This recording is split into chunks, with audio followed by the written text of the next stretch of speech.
like it's a Sunday, I don't give a shit. A day's a day! Good morning. Good morning. I've never done a panel this early before, so I have no idea what's going to happen. How many of you were here yesterday? Jesus, I got to make it different. How many weren't here yesterday? See, you should have all got to sit up front. And those others all the way in the back. How come, what I love is there's so many spaces. I like a stool. In some countries that means I like poo. No.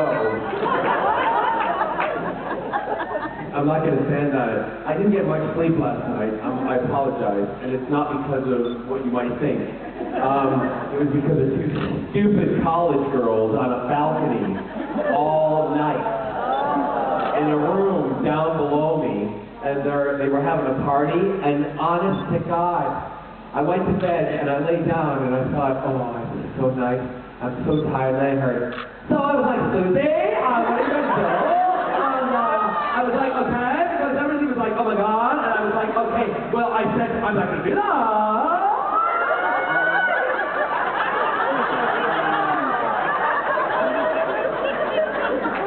Where in the hell did they learn to speak like that, right? Everything was a question. California. Because they get, no, it wasn't California. Shut up, Judy. It was, but, you know, everything they want, they come up to you, or even, you know, I walked out the balcony, I thought, right, I've got to be nice, okay? As I trip over my stool. I've got to be nice because I don't want to be rude, because I always have this thing of, I don't want to ruin somebody's day, right? Okay? Even though they're pissing me off, and it's now 5:30 in the morning. So I walk out, and these two are going, God, this is I'm like, and they go, hey, the sun's coming up. And I went, yeah, it's beautiful. And I went, yeah, it's really beautiful, but listening to your fucking voice is so irritating.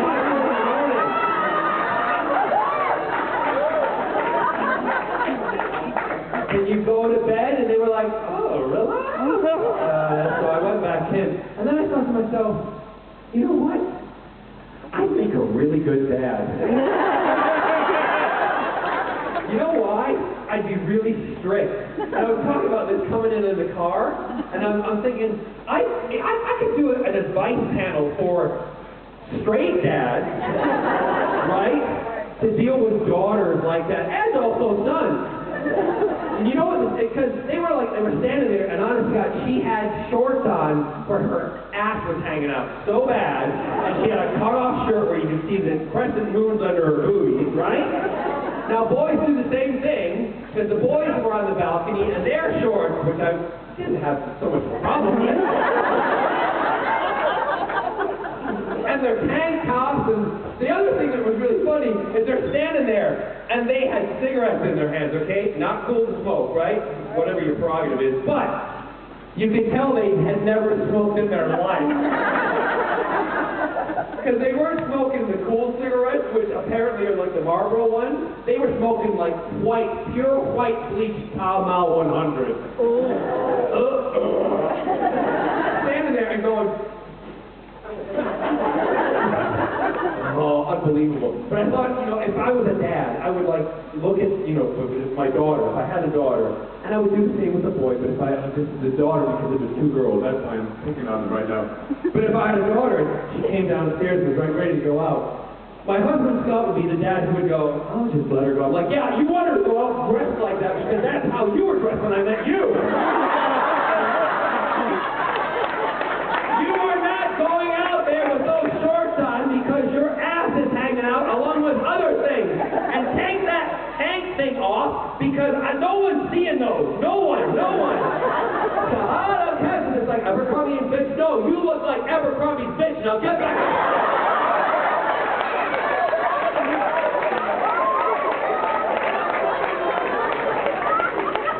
And you know what the motto is? Dad? Because gay men have good lines. How can you come back to that, you're Abercrombie's bitch? You know? Dad, be gay for 10 minutes when you're telling your kids. Honest to God, be bitchy and gay because gay men have the best lines. Really. And then the girls, girls or guys, they can't come back because they're just stumped. They'll be like, oh my God, I can't believe you did that to me. And they go upstairs crying, and then they change. They'll need a couple of years of therapy, but it's fine. Better therapy than counseling for what they're going to do. Anyway.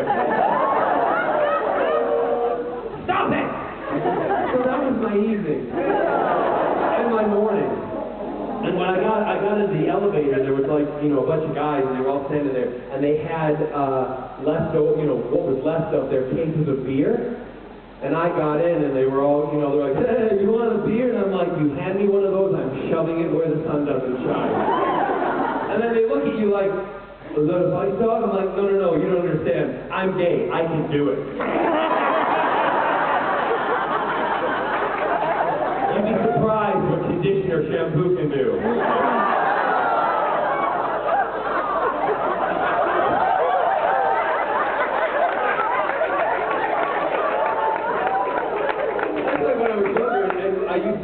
If I was bullied by any guys who were like in a club or a bar or something, they'd come up to me. The lines that used to come out of my mouth, my friends were like, dude, you are king, you rule. Because you say these boys who come up and try to pick on you for being gay, you just look at them and you tell them like it is. And I really want to say what I would say to them, but I can't because I feel it's a little over the edge. But to do something was drilling them a new hole, okay? And they would go, what? I'm like, trust me, I'm gay. I will do it. And then they back off. So there are your life lessons. This is like church on a Sunday, isn't it?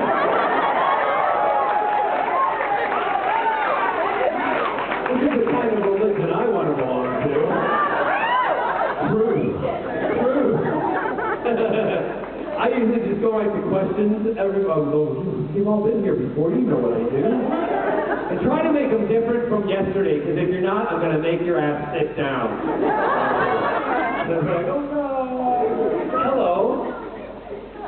Hi. Is it on? I don't know. Okay.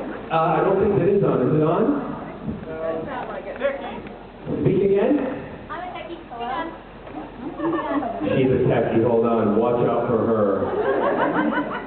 Techie, you're a shit one. You can't make it work. Hello? Why don't you take this mic? Here. Oh, that's a better one. On stereo. Oh, you alright? That's a better sound. Yeah. Isn't it? It's still not working. Take this one. Can I give them this one? Yes? You're nodding your head. Hello?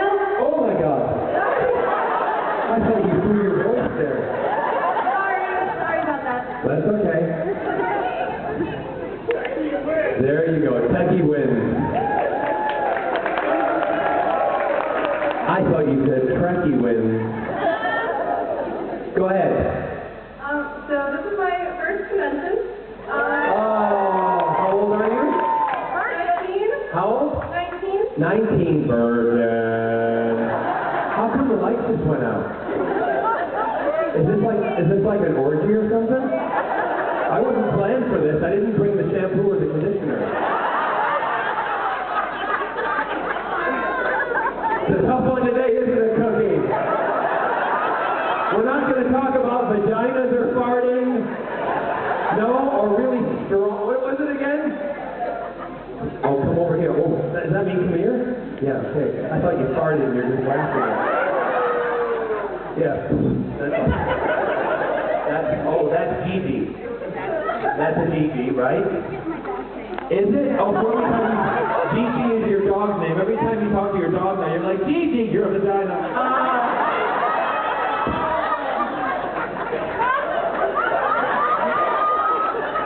I only say what you can say because it's in medical books. Seriously. That's the rule we have in the BBC. You can talk about anything as long as it's mentioned in a medical book, right? Because that's not rude. Bodies are not rude. Bodies are not terrible. Penis.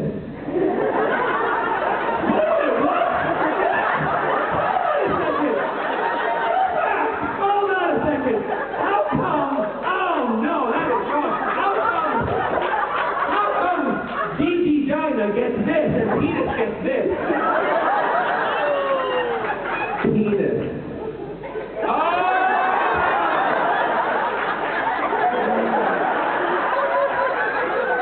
Now, if I was signing, mine would be this.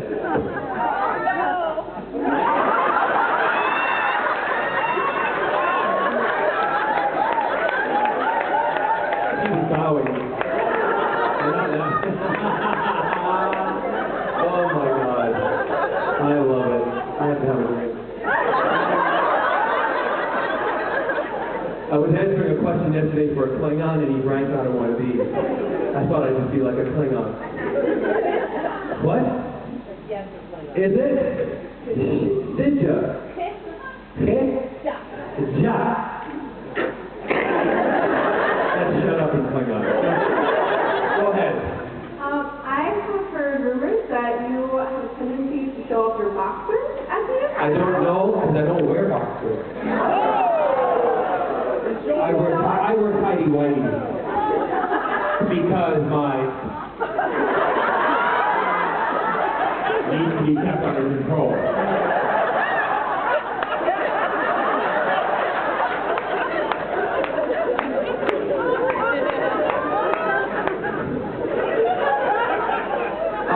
Yes. I'm just curious which ones you were wearing. I just told you I'm wearing tidy whities. Oh. I run out. I'm not going to show my pants off right now. Because I think it's this up. No, there's I always used to wear superhero underwear, but they kind of got a little tatty and fallen apart, and no company makes men's, better, Target do them, but I've already worn through all theirs, and they do boxers. I don't wear boxers because.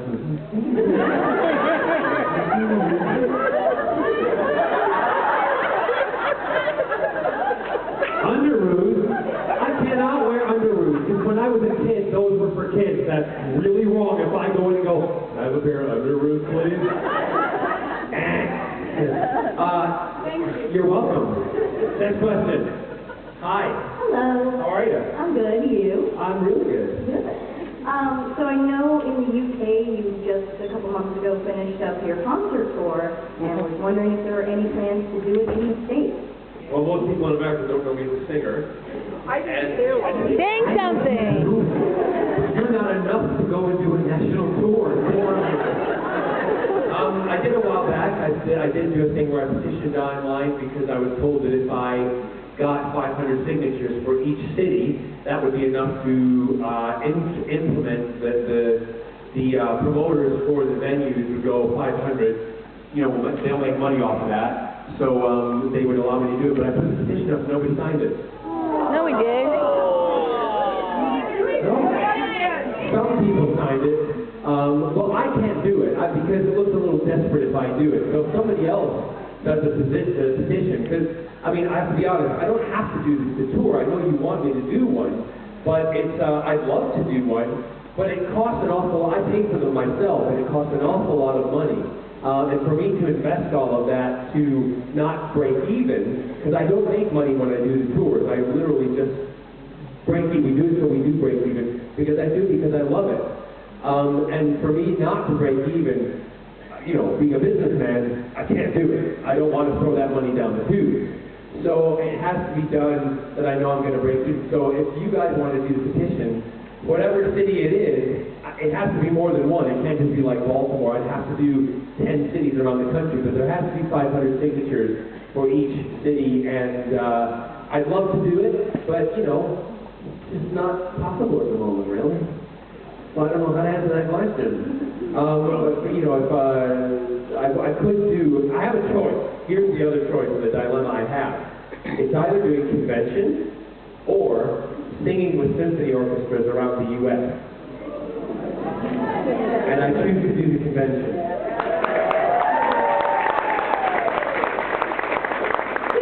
Yeah, well, no, because I feel that it's my way of saying thanks, because, not everybody can afford to pay a ticket. I know it's expensive to come to these things, tell me about it, but, going to see a symphony orchestra at a concert, it can also be even more expensive. So I make choices. Yes? Hi, I'm the techie. I know. Please excuse me for my voice because I was at the 10-4 party last night. I know parties are insane, especially with whatever happened last night. I'm so sorry about that. It's not your fault. You It's were there. Towson University, a lot of party students at that college. I know because I went there. I'm sorry. It's all right. But yeah, what I wanted to ask you was, describe a moment where you had the most fun on Doctor Who and Torch, whether it can be funny, embarrassing, or what have you. Ooh, I don't really have one. I mean, in particular, one moment that there's not one moment I'd say which is the funniest or the most outrageous, because there was a lot of moments like that. You got 30 minutes. What? You got 30 minutes. You got 30 minutes. You got more than 30 minutes. You got 40, because I ain't going until the hour's up. I'm thinking off the top of my head stories. I mean, I'm trying to think what I told yesterday. I told the soap dish one yesterday. There was also the other one where, and some of you may have heard this, where we were filming the episode where Jack was in the concrete. This is the first one that comes to my mind, because for me, it was hysterical. And I was one of the first people on Doctor Who ever to be completely stark while I was naked on set, right? With the character. It was on Satellite 5, wasn't it? Yeah, Satellite. And I was. Oh, it was The Long Game? Who? The Long Game? Yeah. Yeah. And I was with Trini and Susanna, the two alien robots, and they were dressing and undressing me. And they said to me, do you want, because normally when you do those nude scenes, you wear a little patch over the covering, and girls wear, nipple covers. Yes. Which I don't get, because, just a nipple, no big deal. Unless you're Janet Jackson in the Super Bowl, then everybody's outraged. Who cares? So I said, no, I don't want to put the stuff over my head. I want to really do it as it is. So, because if you want to see that, and I had to take the gun, they're like, you got to get a gun from somewhere. Maybe you can put the gun in the machinery that's in front of you. I said, no, the machinery, that would be stupid. Why don't I just pull it out of my ass? And they're like, oh, okay, and Russell, the producer's like, that is brilliant, brilliant. So there's two different scenes. And first of all, I'm standing there, and I just standing there and giving this little shakes here and there and making sure it was warm. Nobody wants a little one, do they? So I'm standing there. One of the guys who's one of the crew, I'll never forget this. Nobody told him that I was standing there naked, and crew guys just walk past and don't really blink an eyelid. And all of a sudden, I'm standing there, getting ready to roll. He goes, hold on, I gotta go. And he goes, oh, Jesus! And so we're standing there. The two guys who were in the robots, who did all of our aliens on Doctor Who and Torchwood, they were in there like, John, this is the best ever. I'm like, dude, just for you boys, just for you. So I'm standing there, and when they got to the bit about the gun, I decided, okay, I said I want to do it in two ways. And they said, okay, we'll do 2 takes of it. So we did the dialogue, and I'm standing there, and they said, when I said, ladies, your ratings just went up. And then when they get to the thing, they're going to kill me. And the first one I went, and I brought the gun, nothing, right? And then I said, can I do another one? And they said, okay. So we did the scene, we did the dialogue, and comes time to get the gun, and I did this.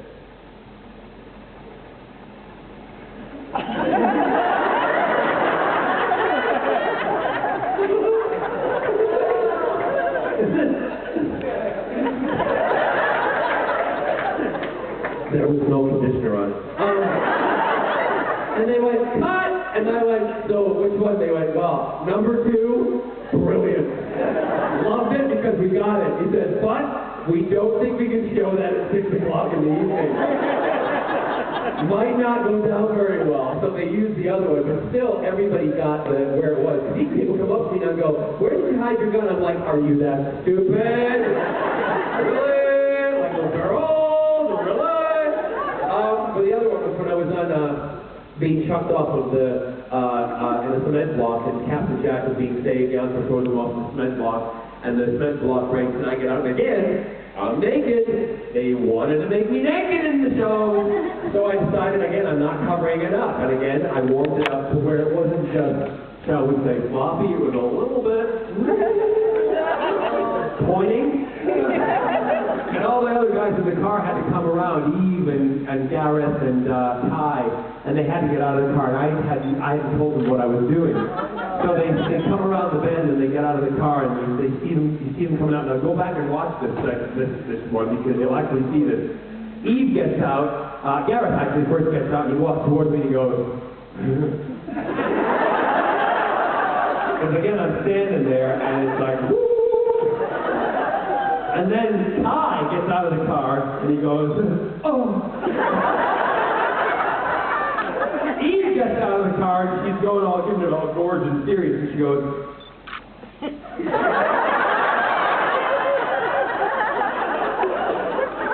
and again, I'm standing, the camera's over my shoulder so you can't see my face. But the other thing that made me piss with laughter is because we were in a quarry, again, and I didn't want to hurt my feet. So I put maxi pads on my feet.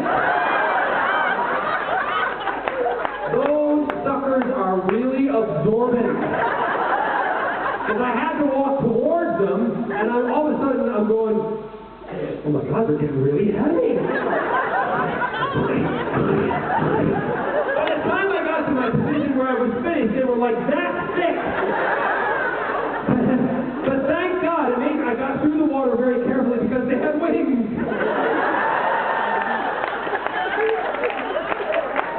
And as I'm getting up to the rest of the cast, they're doing their dialogue to me, I'm going, it's just stupid. The things that we got up to was unreal. And those are probably two of the moments that first come